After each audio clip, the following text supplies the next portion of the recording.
Defense Mech by Bradbury. Oh my God.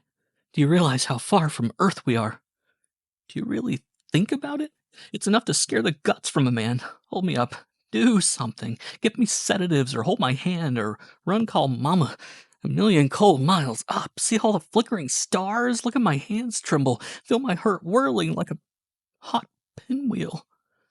The captain comes toward me, a stunned expression on his small, tight face. He takes my arm, looking into my eyes. Hello, Captain. I'm sick, if that's what you want to know. I've a right to be scared. Just look at all that space.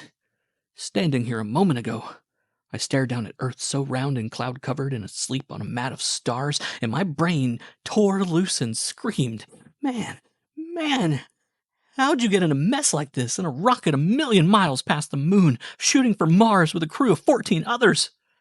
I can hardly stand up. My knees, my hands, my heart are shaking apart. Hold me up, sir. What are hysterics like? The captain unprongs the interdeck audio and speaks swiftly, scowling into it. I hope he's phoning the psychiatrist. I need something. Oh, damn it. The psychiatrist and the captain's voices murmur and blend, with here and there an emphasis, a toss of head, a gesture.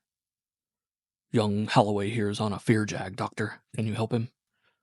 I'll try. Good man, Holloway is. Imagine you'll need him and his muscles when we land. With the crew as small as it is, every man's worth his weight in uranium. He's got to be cured. The psychiatrist shakes his head. Might have to squirt him full of drugs to keep him quiet the rest of the expedition. The captain explodes, saying that is impossible. Blood drums in my head. The doctor moves closer, smelling clean, sharp, and white. Please understand, Captain. This man is definitely psychotic about going home. His talk is almost a reversion to childhood. You can't refuse his demands, and his fear seems too deeply based for reasoning. However, I think I have an idea. Holloway? Yes, sir. Help me, Doctor. I want to go home. I want to see popcorn exploding into a buttered avalanche inside a glass cube. I want to roller skate. I want to climb into the old, cool, wet ice wagon and go on the ice with a sharp pick. I want to take long, sweating hikes in the country, see big brick buildings and bright-faced people, fight the old gang, anything but this. Awful. The psychiatrist rubs his chin. All right, son. You can go back to Earth now, tonight. Again, the captain explodes. You can't tell him that. We're landing on Mars today. The psychiatrist pats down the captain patiently. Please, Captain. Well, Holloway, back to New York for you. How does it sound? I'm not so scared now. We're going down on the moving ladder, and here is the psychiatrist's cubicle. He's pouring lights into my eyes. They revolve like stars on a disc. Lots of strange machines around. Attachments to my head, my ears. Sleepy. Oh, so sleepy, like under warm water. Being pushed around, laved, washed, quiet. Oh gosh, sleepy. Listen to me, Holloway. Sleepy, doctor's talking. Very soft, like feathers, soft. You're going to land on Earth. No matter what they tell you, you're landing on Earth. No matter what happens, you'll be on Earth. Everything you see and do will be like on Earth. Remember that. You won't be afraid because you'll be on Earth. Remember that. Over and over, you'll land on Earth in an hour. Home again, no matter what anyone says. Oh, yes, sir, home again, sleepy, home again, drifting, sleeping. Oh, thank you, sir. Thank you from the bottom of my drowsy, sleepy soul. Yes, sir, sleepy, drifting.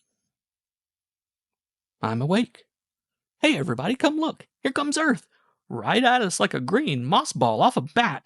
Coming at us on a curve. Check stations. Mars landing. Get in the boulders. Test atmosphere. Get into your, what did he say? Your baseball uniform, Holloway. Your baseball uniform. Yes, sir. My baseball uniform. Where'd I put it? Over here. Head into, legs into, feet into it. There. Ha! This is great. Pitcher in here, old boy, old boy. Smack! Yow! Yes, sir, it's over in that metal locker. I'll take it out. Head, arms, legs into it. I'm dressed. Baseball uniform. Ha! This is great. Pitcher in here, old boy, old boy. Smack! Yow! Adjust boulder helmets. Check oxygen. What? Put on your catcher's mitt, Holloway. Oh, the mask slides down over my face, like that. The captain comes rushing up. Eyes, hot, green, and angry. Doctor, what's this infernal nonsense? You wanted Holloway able to do his work, didn't you, Captain? Yes, but what in hell have you done to him? Strange. As they talk, I hear their words flow over my head like a wave dashed on a sea stone. But the words drain off, leaving no imprint. As soon as some words invade my head, something eats and digests them, and I think the words are something else entirely. The psychiatrist nods at me. I couldn't change his basic desire. Given time, yes, a period of months, I could have, but you need him now. So against all the known ethics of my profession, which say one must never lie to a patient, I've followed along in his own thought channel. I didn't dare frustrate him. He wants to go home, so I let him. I've given him a fantasy. I've set up a protective defense mechanism in his mind that refuses to believe certain realities that evaluate all things from its own desire for security and home. His mind will automatically block any thought or image that endangers that security. The captain stares wildly. Then Holloway's insane. Would you have him mad with fear, or able to work on Mars hindered by only a slight touched condition? Coddle him and he'll do fine. Just remember, we're landing on Earth, not Mars. Earth, Mars, you'll have me raving next. The doctor and the captain certainly talk weirdly. Who cares? Here comes Earth. Green, expanding like a moist cabbage underfoot. Mars landing. Airlock opened. Use boulder oxygen. Here we go, gang. Last one out is a pink chimpanzee. Holloway, come back, you damn fool. You'll kill yourself. Feel the good, sweet Earth. Home again. Praise the Lord. Let's dance. Sing off key. Laugh. Oh, boy. In the door of the house stands the captain, his face red and wrinkled, waving his fists. Holloway, come back! Look behind you, you fool! I whirl about and cry out happily. Shep! Shep, old dog! He comes running to meet me. Long fur, shining amber in the sunshine, barking. Shep, I haven't seen you in years, good old pooch. Come here. Shep, let me pet you. The captain shrieks. Don't pet it! It looks like a carnivorous Martian worm! Man, the jaws on that thing! Holloway, use your knife! Shep snarls and shows his teeth. Shep, what's wrong? That's no way to greet me. Come on, Shep. Hey! I pull back my fingers as his swift jaws snap. Shep circles me swiftly. You haven't rabies, have you, Shep? He darts in, snatches my ankle with strong, locking, white teeth. Lord, Shep, you're crazy! I can't let this go on.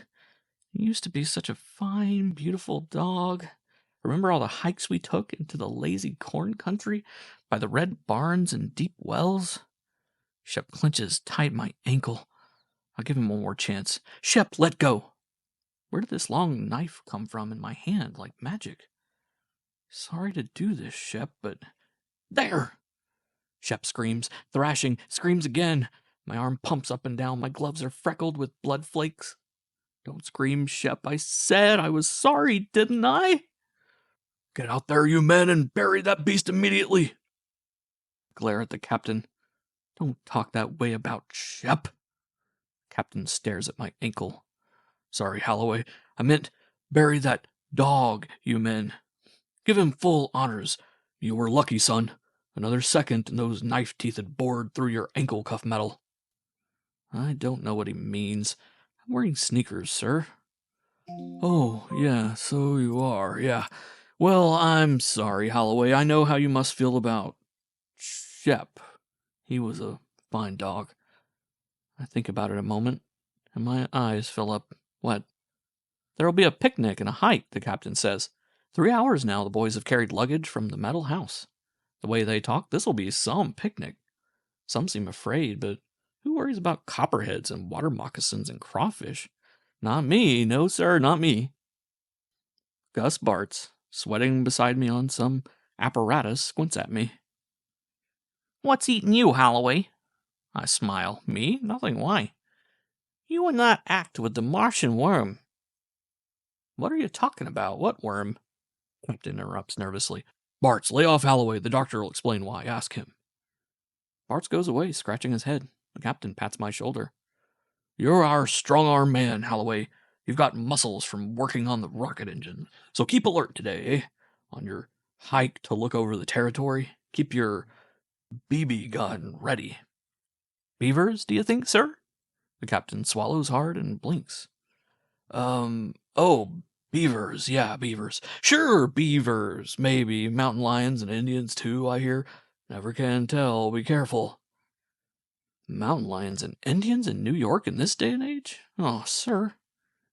Let it go. Keep alert anyhow. Smoke? I don't smoke, sir. A strong mind and a healthy body. You know the old rule. The old rule. Oh, yes. The old rule. Only joking. I don't want to smoke anyway. Like hell. What was that last, sir? Nothing, Holloway. Carry on, carry on. I help the others work now. Are we taking the yellow streetcar to the edge of town, Gus? We're using propulsion belt, skimming low over the Dead Seas.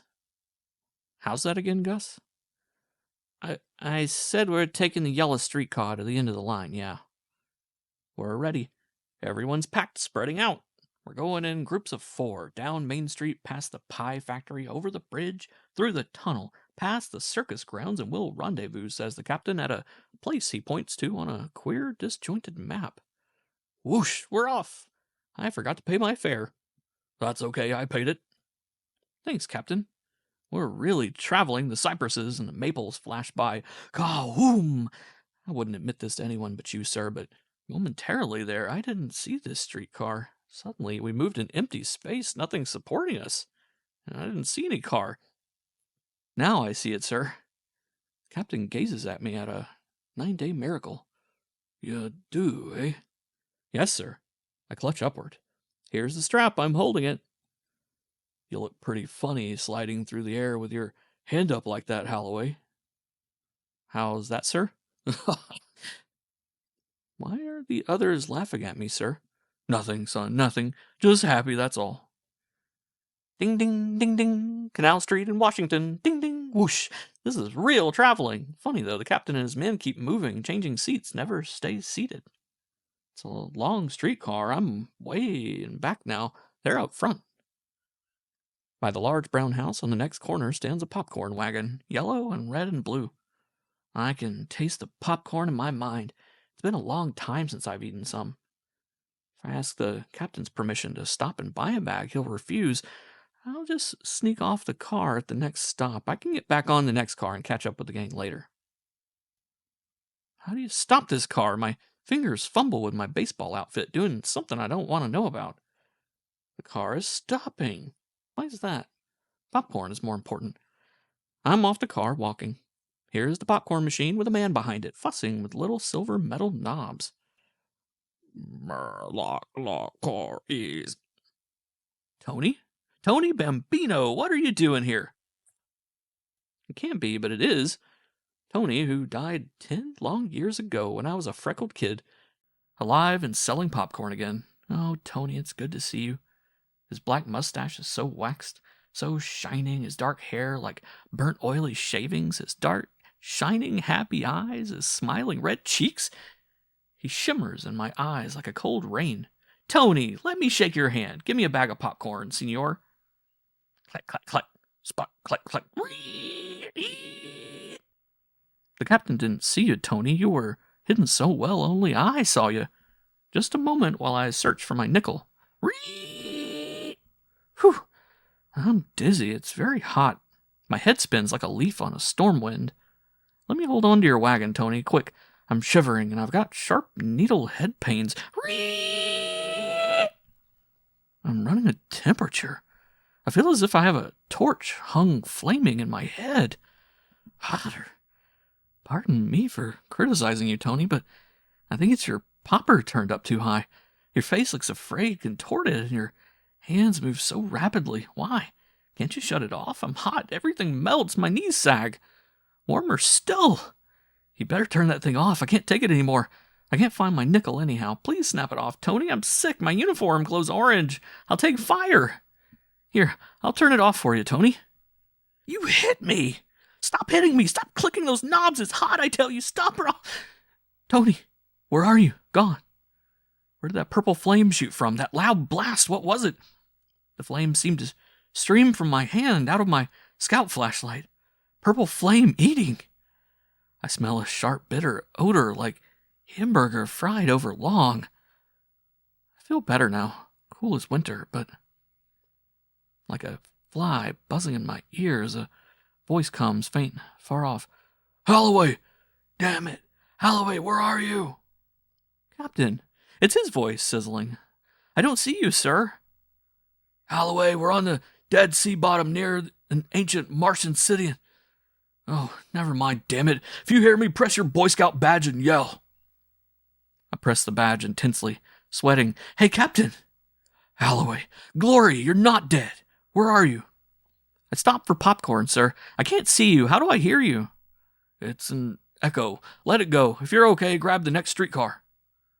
That's very opportune because here comes a big red streetcar now, around the corner of the drugstore. What? Yes, sir, and it's chock full of people. I'll climb aboard. Wait a minute. Hold on. Murder. What kind of people, damn it? It's the West Side Gang, sure. The whole bunch of tough kids. West Side Gang. Hell, those are Martians. Get the hell out of there. Transfer to another car. Take the subway. Take the elevated. Too late. The car stopped. I'll have to get on. The conductor looks impatient.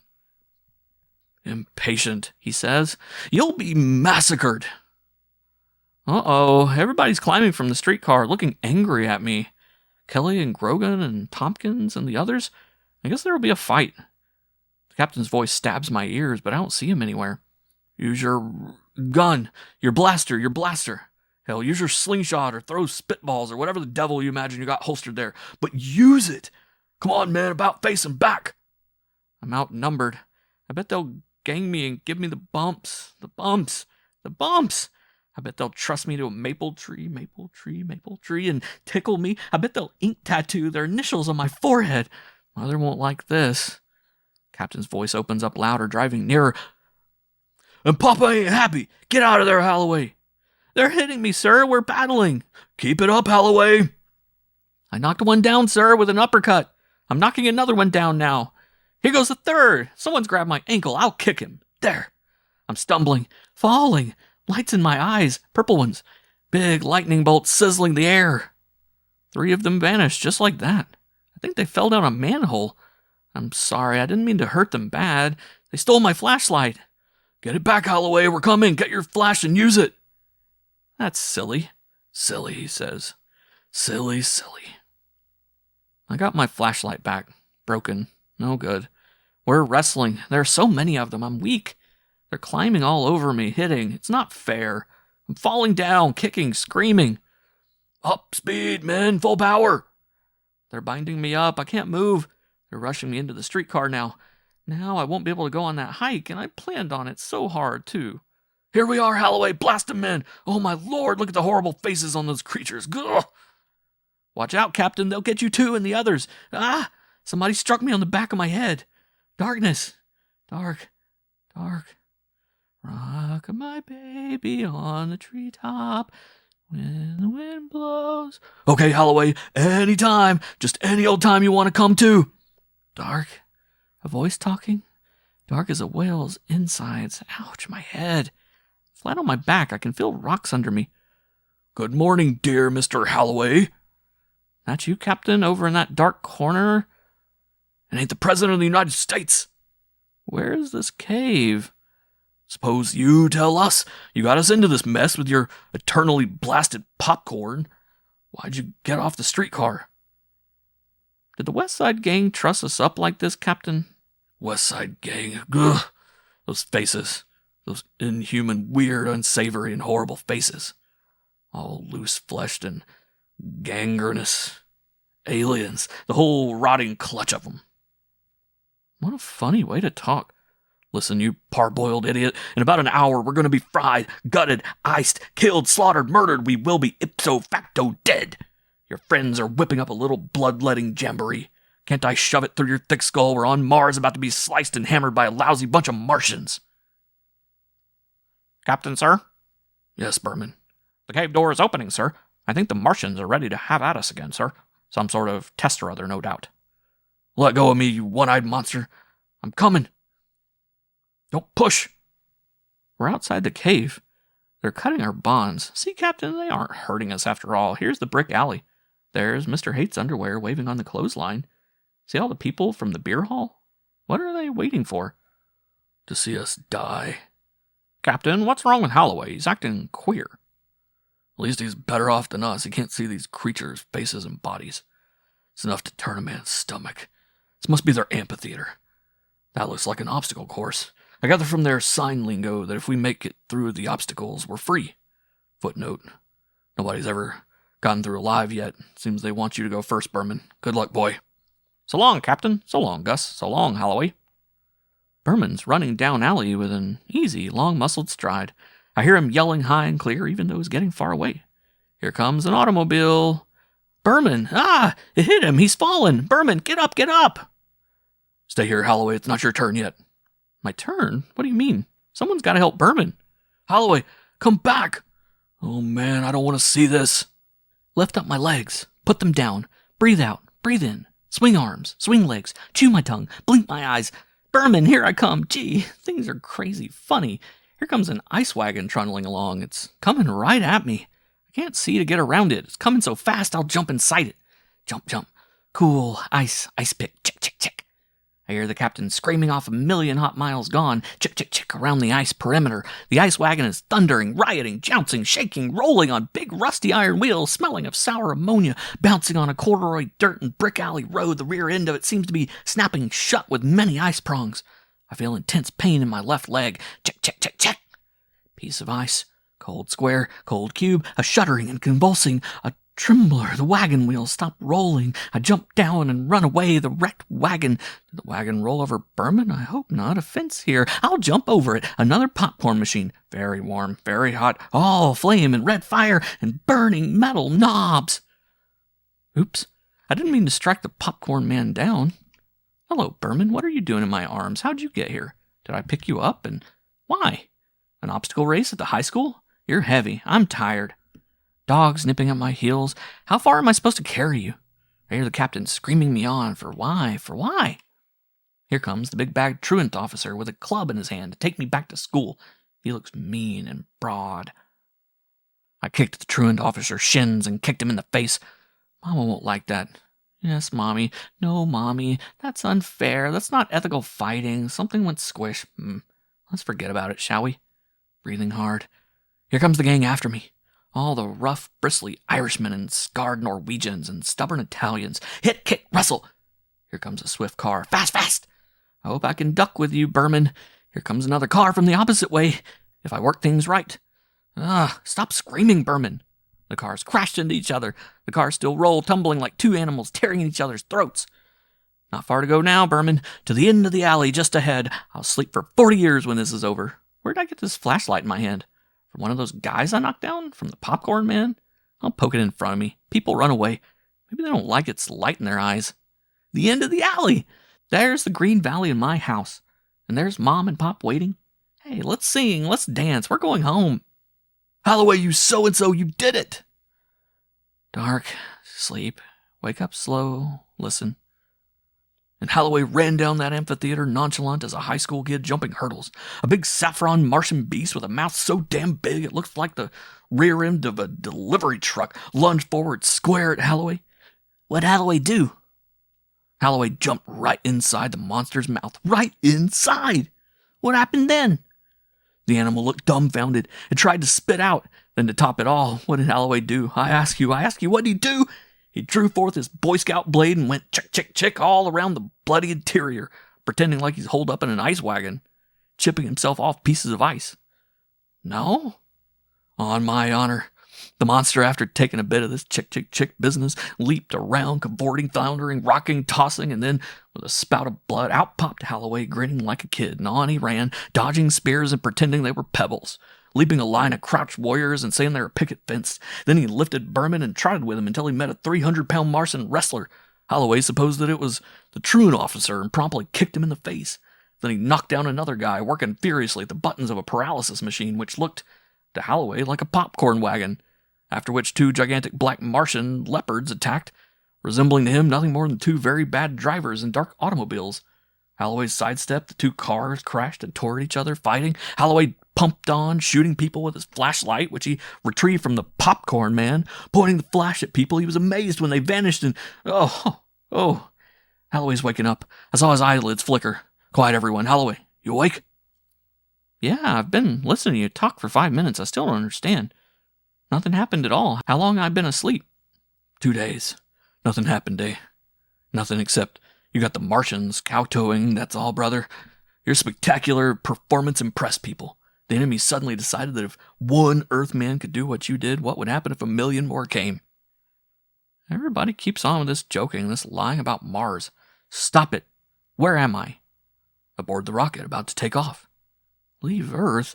No, I don't want to leave Earth. Good green Earth. Let go, I'm afraid. Let go of me. Stop the ship. Holloway, this is Mars. We're going back to Earth. Liars, all of you. I don't want to go to Mars. I want to stay here on Earth. Holy cow, here we go again. Hold him down, Gus. Hey, doctor, on the double. Come help Holloway change his mind back, will you? Liars! You can't do this! Liars! Liars! End of Defense Mech by Ray Bradbury.